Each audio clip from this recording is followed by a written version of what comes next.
Assalamualaikum warahmatullahi wabarakatuh. Perkenalkan, nama saya Siti Aminah dari Program Studi Hukum Tata Negara Lokal 3 Institut Agama Islam Negeri Samarinda. Di sini saya akan membahas cara memparafrasakan bahan kutipan. Mungkin teman-teman ada yang belum tahu apa sih parafrasa itu. Jadi, parafrasa itu adalah cara memasukkan pemikiran orang lain ke dalam tulisan tanpa menggunakan kutipan langsung. Cara memparafrasa bahan kutipan ada 3.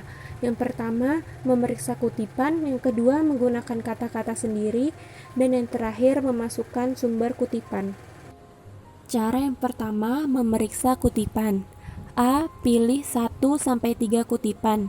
Jadi, jangan berusaha memparafrasakan terlalu banyak informasi sekaligus, dan fokuslah pada kalimat yang paling efektif dalam mendukung ide atau argumen kita. B. Buat anotasi kutipan dengan mengidentifikasi ide utama dan detail pendukung. Tentukan apa yang disampaikan penulis seperti poin atau argumen utama. C. Parafrasakan kutipan jika kata-katanya tidak lebih penting daripada ide itu sendiri.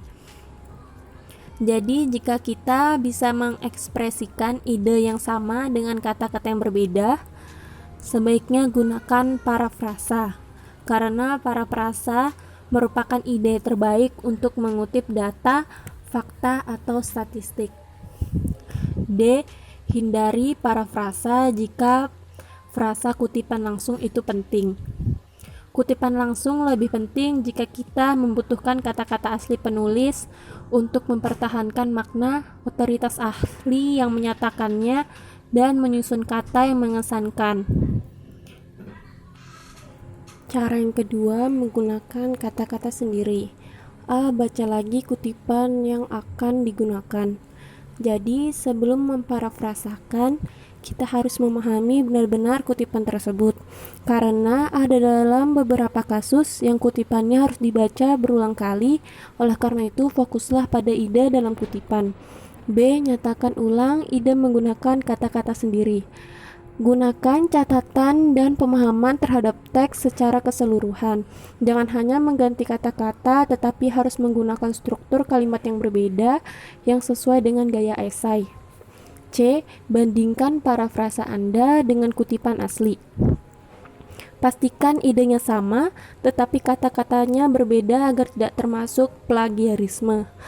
Dengan cara revisi lagi jika tidak yakin apakah parafrasa sudah cukup mencerminkan kutipan asli, dan cobalah meminta orang lain untuk membaca kutipan asli dengan parafrasa Anda. D. Pastikan parafrasa kita mencerminkan maksud si penulis. Jadi, apapun yang dikutip dari suatu sumber harus mencerminkan maksud penulis asli dalam konteks karyanya secara keseluruhan. Dan yang terakhir, jangan menggunakan tanda kutip pada parafrasa.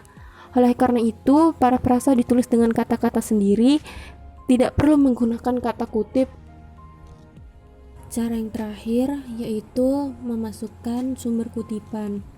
A. Periksa panduan gaya kutipan yang diinginkan instruktur.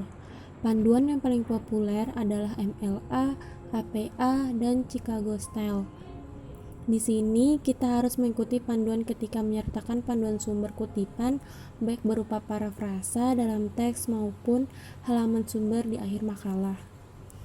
B. Gunakan tanda kurung untuk kutipan dalam teks dengan gaya MLA atau APA. Kita harus meletakkan sumber parafrasa tepat setelahnya dan memasukkan informasi publikasi dalam tanda kurung setelah parafrasa. C. Masukkan catatan kaki untuk Chicago. Setelah parafrasa, masukkan angka kecil di dekat titik, lalu gunakan alat format di program prosesor kata untuk memasukkan catatan kaki di bawah halaman. Dan yang terakhir, buatlah halaman karya yang dikutip, referensi, atau bibliografi. Karena tiap sumber memiliki format tersendiri untuk mencatat informasi penulis, judul, dan penerbit.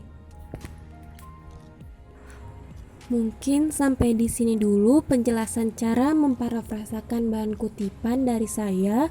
Kurang lebihnya mohon maaf. Wassalamualaikum warahmatullahi wabarakatuh.